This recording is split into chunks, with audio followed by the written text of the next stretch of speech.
Best phones under 40,000 rupees. ये price category काफी confusing है। या तो आपको इस प्राइस कैटेगरी में करीब 30 से 35,000 रुपए के हायर वेरिएंट वाले फोन मिलते हैं, या फिर 40 से 45,000 रुपए वाले फोन्स में बैंक डिस्काउंट वगैरह लगाकर 40,000 का करना पड़ता है। काफी कंफ्यूजिंग है, right? But guys, you don't have to worry about all this things because we have done the research for you. Well, my name is Devikant, you are watching My Smart Price and बिना किसी देरी के let's quickly jump into the best phones under 40,000 rupees category. तो भाई, list का पहला phone एक ऐसा ब्रांड का है जो अपने परफॉर्मेंस सेंट्रिक फोन के लिए काफी पॉपुलर है। ये है iQOO का iQOO Neo 10। करीब 31,999 में स्पेक्स एंड परफॉर्मेंस दोनों ही काफी इंटरेस्टिंग मिल जाती है। Qualcomm का Snapdragon 8s Gen 4 चिपसेट मिलेगा along with dedicated Q1 chip for gaming. And इस लिस्ट का ये एक लौता फोन है जिसमें आपको UFS 4.1 स्टोरेज मिल जाएगा इसके हायर वेरिएंट यानी कि 256GB एंड 512GB में। अगर आप प्राइस टू परफॉर्मेंस देखोगे तो ये काफी सही वैल्यू देता है आपको। इस लिस्ट के हमारे एंट्री टू बेंचमार्क्स के टेस्ट में ये थर्ड हाईएस्ट है। बाकी डिजाइन के हिसाब से भी ये काफी मस्त है, आपको यूनिबॉडी फील देता है और साथ ही फ्लैट स्क्रीन के साथ ये गेमिंग के लिए भी काफी कंफर्टेबल हो जाता है। बाकी आपको IP65 की रेटिंग मिल जाती है विच इज फाइन, यानी कि बारिश एंड छोटे मोटे स्प्लैशेस के लिए ये ठीक ठाक प्रोटेक्शन दे देता है। डिस्प्ले यहाँ पर आपको 6.78 इंच का 1.5 के रेजोल्यूशन वाला 144 हर्ट्ज का फ्लैट एमोलेड डिस्प्ले मिल जाएगा। चाहे डायरेक्ट सनलाइट के अंडर हो या फिर एक्सट्रीम लो लाइट, दोनों में ब्राइटनेस के हिसाब से बढ़िया व्यूइंग एक्सपीरियंस मिल जाएगा। बाकी ओवरऑल मल्टीमीडिया एक्सपीरियंस के हिसाब से भी ये फोन बिंदास है। यहाँ पर आपको स्टीरियो स्पीकर तो मिलता ही है, साथ ही नेटफ्लिक्स में भी आपको HDR10 का प्लेबैक मिल जाएगा। बाकी सॉफ्टवेयर वाइज FunTouchOS 15 मिलता है which is based on Android 15 and update के हिसाब से FunTouchOS का ट्रैक रिकॉर्ड काफी बढ़िया रहा है। सॉफ्टवेयर सपोर्ट की बात करें तो यहाँ पर आपको 3 साल तक का OS update and 4 years of security patch update मिलेगा, यानी कि अगर आप इस फोन को आज खरीदते हैं तो नेक्स्ट 4 साल तक के लिए आप सॉर्टेड रहोगे। Now one of the best part है इसका बैटरी एंड चार्जिंग। 7000 mAh की आपको डुअल सेल बैटरी मिल जाती है एंड हमारे पीसी मार्केट टेस्ट में अराउंड 23 घंटे की बैटरी बैकअप मिली है इसमें। चार्जिंग के मामले में आपको 120 वॉट्स का इनबॉक्स चार्जर मिल जाएगा और इस लिस्ट में जितने भी फोन है ना उन सबसे आपको फास्टेस्ट चार्जिंग स्पीड मिल जाती है इस फोन में। बाकी कैमरा के हिसाब से भी फोन मस्त है, बढ़िया पिक्चर्स आती है, चाहे इसके 50 मेगापिक्सल का OIS प्राइमरी कैमरा हो या फिर अल्ट्रा वाइड कैमरा हो इसका 8 मेगापिक्सल का।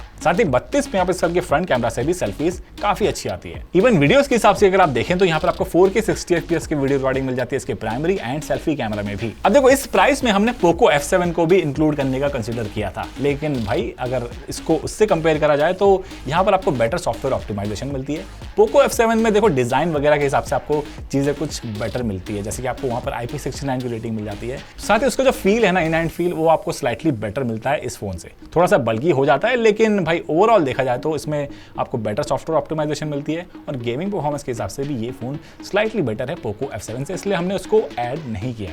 अभी पोको F7 में जैसी अपडेट आता है, अगर वो चीजें सॉर्ट हो जाती है तो वो भी एक काफी अच्छा ऑप्शन बन जाता है ना। अगला फोन उनके लिए है जिनको स्मार्टफोन फोटोग्राफी के साथ ताबड़तोड़ परफॉर्मेंस और बढ़िया इन हैंड फील चाहिए। वेल, ये है Vivo का T4 अल्ट्रा। करीब 37,999 में आपको Vivo का DNA मिल जाएगा इसके कैमरा में। यहाँ आपको 50 मेगापिक्सल का OIS प्राइमरी कैमरा मिल जाता है with 3x telephoto periscope lens, that too with hybrid OIS and EIS। Pictures आप देख ही सकते हैं, अप टू 10x जूम में भी आपको बढ़िया स्टेबलाइजेशन के साथ पिक्चर्स काफी जबरदस्त मिलती है। और साथ ही इसके आप पेरिस्कोप लेंस से भी मैक्रो शॉट ले सकते हैं अप टू 10x, जो कि काफी बढ़िया आउटपुट निकालता है। बाकी लैंडस्केप्स की बात हो या फिर ह्यूमन पोर्ट्रेट शॉट की, दोनों में इसका कैमरा जो है काफी लाजवाब काम करता है। वीडियो के हिसाब से भी यहाँ आपको 4K 60 FPS तक की रिकॉर्डिंग मिल जाती है इसके प्राइमरी एंड टेलीफोटो लेंस के साथ साथ सेल्फी कैमरा में भी। बाकी MediaTek Dimensity 9300 प्लस काफी तगड़ी परफॉर्मेंस भी देता है। एंट्री स्कोर्स अगर आप देखोगे तो ये लिस्ट में 1.9 मिलियन तक का स्कोर ले आया हमारे टेस्ट में। डे टू डे परफॉर्मेंस के हिसाब से तो बढ़िया है ही, साथ ही गेमिंग के हिसाब से भी यहाँ पर आपको BGMI एंड हैवी गेम्स जैसे ग्रिड लेजेंड में भी हाई FPS मिलते हैं काफी स्टेबल एंड स्मूथ एक्सपीरियंस के साथ। नाउ डिजाइन इस फोन का काफी हट के है, जैसे कि आप देख सकते हैं हमारे पास जो वेरिएंट है ये फिनिक्स गोल्ड कलर वेरिएंट और इसका एक टाइटेनियम ग्रे कलर वाला वेरिएंट भी आता है। जिनको सोबर डिजाइन चाहिए तो आप उसको भी कंसीडर कर सकते हैं। बाकी IP54 की रेटिंग मिल जाती है which is not the best, लेकिन आपको छोटे मोटे स्प्लैशेस से बचा देगा। डिस्प्ले में यहाँ पर आपको 6.7 इंच का क्वाड कर्व्ड 1.5 के रेजोल्यूशन वाला 120 हर्ट्ज का एमोलेड डिस्प्ले मिल जाएगा which not only looks cool but feels quite premium as well. साथ ही इस लिस्ट में जितने ही फोन है ना उन सबसे ब्राइटेस्ट डिस्प्ले मिल जाता है इस फोन में। बाकी ओवरऑल मल्टीमीडिया एक्सपीरियंस के हिसाब से भी ये फोन लाजवाब है, यानी कि यहाँ पर आपको स्टीरियो स्पीकर तो मिलते ही हैं, साथ ही नेटफ्लिक्स वगैरह में भी आपको HDR10 का कैपेबिलिटीज मिल जाएगा। बाकी ग्लास प्रोटेक्शन के मामले में आपको यहाँ पर फ्रंट की साइड में स्कॉट अल्फा मिल जाता है, जो कि छोटे मोटे स्क्रैचेस एंड ड्रॉप से बचा देगा। सॉफ्टवेयर में यहाँ पर आपको फ्रंट OS 15 मिलता है with Android 15 out of the box, और यहाँ पर आपको 3 साल तक का OS एंड 4 साल तक का सिक्योरिटी पैच अपडेट भी मिल जाएगा। यानी कि ये फोन भी अगर आप लेते हैं तो सेम iQOO Neo 10 जैसा ही यहाँ पर आपको 4 साल तक के लिए आप सॉर्टेड रहोगे। बाकी बैटरी की बात करें तो यहाँ पर आपको 5500 mAh की बैटरी मिलती है, जो कि आज के डेट के हिसाब से थोड़ा सा छोटा है। अगर आप आज से 2 साल पहले जाते ना तो ये बैटरी आपको काफी अच्छी कैपेसिटी की लगती, लेकिन बैटरी बैकअप के हिसाब से हमारा PC मार्क टेस्ट में ये लगभग 17.5 घंटे चला है आराम से। यानी कि अगर आप all day battery backup expect कर रहे हैं तो वो ये फोन आराम से दे देगा, लेकिन अगर आपको नेक्स्ट डे तक चलाना है तो आपको चार्ज करना पड़ेगा दोबारा से ना। अगला फोन उनके लिए है जिनको इस प्राइस में किसी भी चीजों से कॉम्प्रोमाइज नहीं करना। कहते हैं ना कि यार एक फोन में सभी चीजें मिल जाए, कैमरा भी बढ़िया हो, डिस्प्ले बढ़िया हो, डिजाइन भी बढ़िया हो और परफॉर्मेंस भी, तो उसके लिए है Realme का GT7। ये फोन करीब 40,000 रुपए के आसपास आपको मिल जाता है। फ्लैगशिप चिपसेट मिल जाएगा MediaTek Dimensity 9400E with LPDDR5X RAM and UFS 4.0 storage, जिससे ये फोन बन जाता है एक्सीलेंट फॉर गेमर्स। यहाँ आपको हैवी गेम्स जैसे वुथरिंग वेव्स, जेंशिन इंपैक्ट में भी हाई सेटिंग मिल जाती है विद स्टेबल फ्रेम्स एंड गजब के एनिमेशंस के साथ। हमने इस फोन का डेडिकेटेड गेमिंग टेस्ट भी कर रखा है ऑलरेडी, जो कि वीडियो लाइव है, तो उसका लिंक आपको डिस्क्रिप्शन बॉक्स में मिल जाएगा। वहां से जाकर आप इसका डिटेल परफॉर्मेंस टेस्ट भी देख सकते हैं। और सिर्फ गेमिंग ही नहीं, कैमरा भी इस फोन का मस्त है। 50 मेगापिक्सल का OIS प्राइमरी कैमरा मिल जाता है, जो कि काफी बढ़िया शॉट्स लेता है, और साथ ही इसमें आपको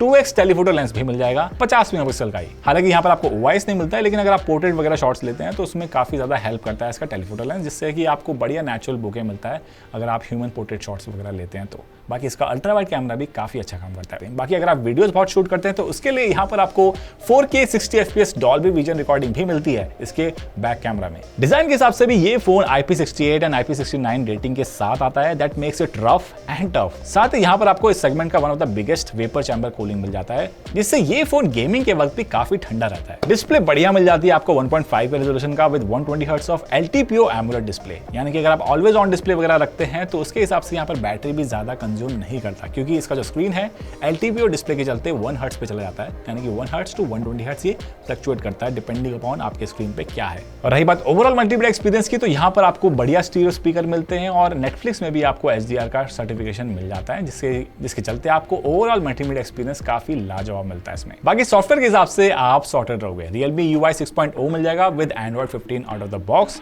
और साथ ही यहाँ पर आपको 4 साल तक का एंड्रॉइड अपडेट एंड 6 साल तक का सिक्योरिटी पैच अपडेट मिलता है, जिससे कि ये फोन जो है लंबी रेस का घोड़ा भी बन जाता है। यानी कि अगर आप इसको खरीदते हैं आज तो नेक्स्ट 6 साल तक के लिए आप इसको आराम से चला सकते हैं। और बेस्ट चीज ये है कि Realme UI काफी रिफाइंड लगेगा। इसका जो प्रोसेसन वगैरह देखें, smooth app opening, app closing, उसमें आपको काफी बढ़िया फील होगा। मतलब काफी स्नैपी है ये फोन ओवरऑल। एंड फाइनली आप उनमें से हो जिनका बजट थोड़ा टाइट है एंड फोन आप देख रहे हैं लगभग 30 से 40,000 रुपए के बीच में, मैं तो कहूँगा अंडर 35 भी अगर आप देख रहे हैं तो आपके लिए एक काफी बढ़िया फोन है, जो कि है OnePlus Nord 5। करीब 32,000 रुपए में आपको OnePlus का ऑल न्यू प्लस की मिलता है, जिसमें आपको AI माइंड स्पेस मिल जाएगा इनका, जिससे AI ट्रांसक्राइब करना हो या फिर स्क्रीन से ही कोई मैसेज या फिर चैट को एनालाइज करके रिमाइंडर लगाना हो। यानी कि AI का जो इंप्लीमेंटेशन है ना इस फोन में काफी तगड़ा मिल जाता है। गूगल जेमिनी वगैरह तो आपको मिल ही जाएगा, लेकिन ये जो प्लस की बटन है इसको आप अलर्ट बटन की तरह यूज कर सकते हैं, जिससे आप इसका साउंड प्रोफाइल जो है वो चेंज कर पाएंगे। इसका Snapdragon 8H Gen 3 processor performs quite well.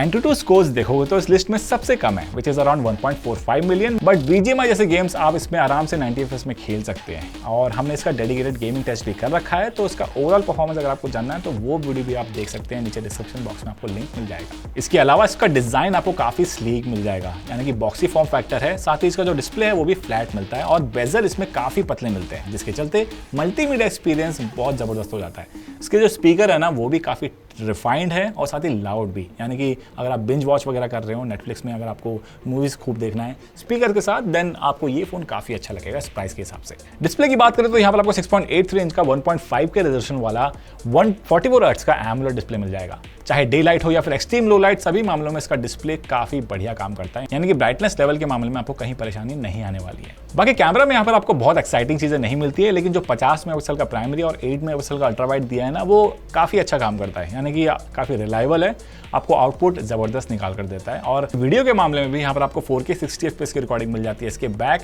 And front camera में भी। अब देखो OnePlus का जो सॉफ्टवेयर है ना वो काफी स्मूथ एंड रिलायबल है। काफ़ी रेगुलरली अपडेट्स भी आते रहते हैं और यहाँ पर भी आपको out of the box Android 15 मिल जाता है और साथ ही अपडेट पॉलिसी के हिसाब से ये फ़ोन एक लंबी रेस का घोड़ा लगता है। जैसे कि यहाँ पर आपको 4 years of Android update and 6 years of security patch update मिल जाएगा। नाउ बैटरी पे आए तो यहाँ पर आपको 6800 mAh की बैटरी मिल जाती है, जो कि सुनने में काफ़ी बड़ी लगती है, लेकिन ऑप्टिमाइजेशन उतनी बढ़िया नहीं करी गई है। हमारे पीसी मार्केट टेस्ट में अगर आप देखें तो यहाँ पर आपको सिर्फ 14 घंटे तक की बैटरी बैकअप मिली है, which is not that great. लेकिन ऑल डे यूसेज के हिसाब से ये फोन आराम से चल जाएगा मॉडरेट यूसेज के हिसाब से अगर आप देखें तो। अब देखो Note 5 प्राइस के हिसाब से काफी अच्छा फोन है, नो डाउट अबाउट दैट, लेकिन अगर आपका बजट जो है 40,000 रुपीज के आसपास है और आपको OnePlus का ही फोन चाहिए तो भाई आपको थोड़े पैसे और खर्च करने पड़ेंगे। अब जैसे अगर आप थोड़े से पैसे और खर्च करेंगे ना तो आपको काफी तगड़ा फोन मिल सकता है, जो कि है OnePlus 13R। अब देखो Note 5 में जितनी भी कमियां आपको मिलती थी ना, OnePlus 13R वो सारी चीजें